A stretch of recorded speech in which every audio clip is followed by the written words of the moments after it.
हे अर्जुन, यदि कोई भी कार्य निष्काम कर्म योग की रीत से किया जाए तो ना उसका पाप लगता है और ना उसका पुण्य मिलता है।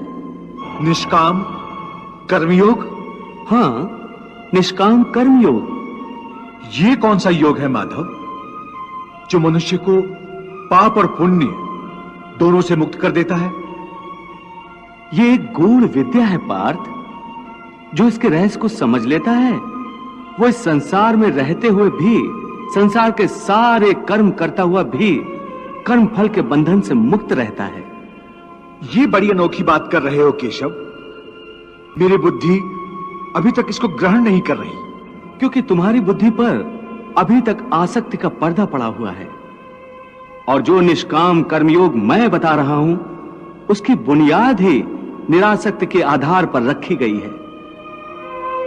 हे अर्जुन, इस निरासक्ति योग को समझ लोगे तो तुम्हारे जीवन में पूर्ण शांति आ जाएगी।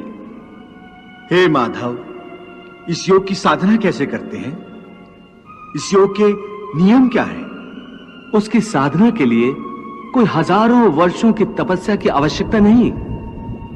इसकी साधना तो एक ही क्षण में हो जाती है। एक ही क्षण में?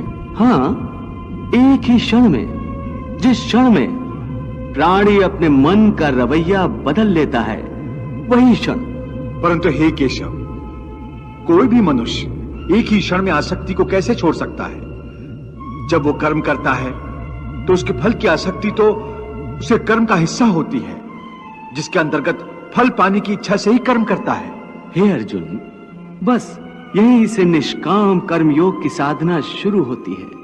अर्थात तुमने कहा कि प्राणी फल पाने की इच्छा से ही कर्म करता है, परंतु निष्काम कर्मयोग यह सिखाता है कि फल पाने की इच्छा से नहीं, बल्कि अपना कर्तव्य पूरा करने के लिए, अपने धर्म का पालन करने के लिए कर्म करो।